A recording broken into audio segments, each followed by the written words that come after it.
안녕하세요.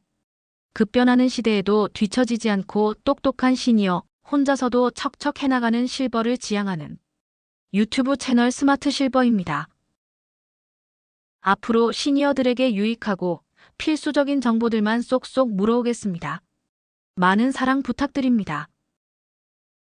오늘은 거리에서 살아가는 우리의 이웃, 노숙인과 쪽방 주민에 대한 이야기입니다.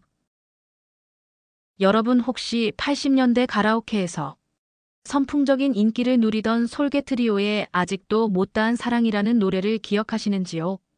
솔개 트리오의 리더이자 이 노래의 작사 작곡가인 한정선이라는 유명한 가수가 있습니다. 그런데 몇 년 전 노숙자가 되어 인천의 한 공원을 배회하는 한정선의 안타까운 사연이 TV에 방송되어 모두를 경악하게 했답니다. 그렇게도 음악을 사랑했고 실력파 뮤지션인 한정선 씨의 가슴 아픈 스토리는 딴 세상으로만 보아오던 노숙자들의 삶이 실상 우리와 가까운 사람들의 이야기라는 것을 새삼 깨닫게 되었습니다. 그러면 안타까운 노숙자의 삶에 대하여 보건복지부가 발표한 2024년 실태조사 결과를 바탕으로 우리가 꼭 알아야 할 현실을 함께 살펴보겠습니다. 전체 규모는 줄었지만 올해 우리나라에 있는 노숙인은 12,700여 명, 3년 전보다 약 1,600명이 줄었습니다. 하지만 그 속을 들여다보면 마냥 반가운 소식만은 아닙니다. 먼저 노숙인의 고령화가 심해졌습니다. 시설에서 생활하는 노숙인 중 65세 이상 어르신 비율이 36.8%로 늘었습니다. 요양시설의 경우 절반 이상이 어르신이었습니다. 게다가 거리에서 생활하는 분들은 여전히 수도권에 집중되어 있고 시설 이용조차 어려운 경우가 많습니다. 노숙에 이르게 된 사연들.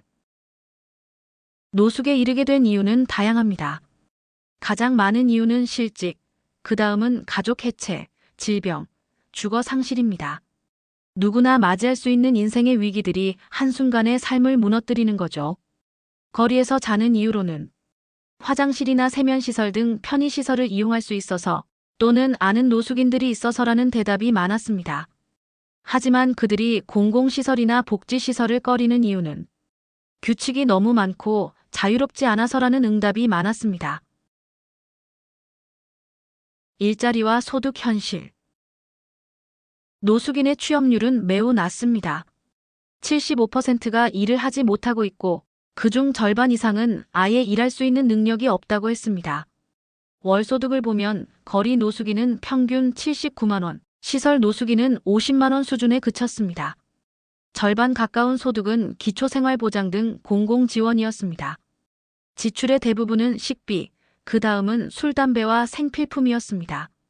또 부채가 있는 사람은 4명 중 1명꼴, 신용불량자는 10명 중 7명에 달합니다. 건강 상태는 어떨까? 나는 건강하다고 말한 사람은 3년 전보다 줄었습니다. 하지만 다행히 의료 접근성은 조금씩 나아지고 있습니다. 병원에 가지 않고 참았다는 비율은 9.6%에서 6.5%로 줄었습니다. 정신건강도 문제입니다. 우울증 위험이 있는 분이 약 29%, 문제성 음주도 24% 수준이었습니다. 치료는 시설 노숙인의 경우 대부분 받고 있었지만 거리 노숙인은 치과나 관절 질환 등 필수 치료를 못 받는 경우가 많았습니다. 사회복지 이용, 더 나아졌을까? 다행히 희망적인 소식도 있습니다. 무료 급식, 편의시설, 법률 지원 같은 서비스 이용이 늘었고 특히 법률 지원은 3배 이상 증가했습니다. 하지만 중요한 주거 지원과 장애인 지원은 오히려 줄었습니다. 즉, 노숙인의 자립을 위한 지원은 아직 부족하다는 뜻입니다. 노숙인들이 가장 도움이 된다고 말한 서비스는 무료급식, 생계급여, 복지시설 입소 순이었습니다. 가장 필요한 지원으로는 소득보조, 주거지원, 의료지원이 꼽혔습니다. 쪽방 주민의 현실. 한편 쪽방에 사는 주민은 약 4,700명 이 중 40%가 65세 이상 고령자입니다. 우울증 위험은 무려 71%, 문제 음주는 42%로 매우 심각한 상황입니다. 평균 월소득은 약 97만 원, 그중 62%는 주거비, 23%는 식비로 지출됩니다. 병원을 가지 못하고 참는 사람은 줄었지만 여전히 의료 사각지대에 놓인 분들이 많습니다. 우리는 무엇을 할 수 있을까? 오늘 들으신 이야기, 결코 우리와 동떨어진 문제가 아닙니다. 누구든 예기치 못한 상황에서 노숙인이 될 수 있습니다. 정부는 이번 조사 결과를 바탕으로 새로운 정책을 준비하고 있다고 합니다. 하지만 진정한 변화는 우리 이웃을 따뜻한 시선으로 바라보는 데서 시작됩니다. 오늘의 영상이 도움이 되셨다면 좋아요와 구독, 그리고 알림 설정 부탁드립니다. 여러분의 생각도 댓글로 남겨주세요. 사고의 폭을 넓히는 데 큰 힘이 됩니다. 감사합니다.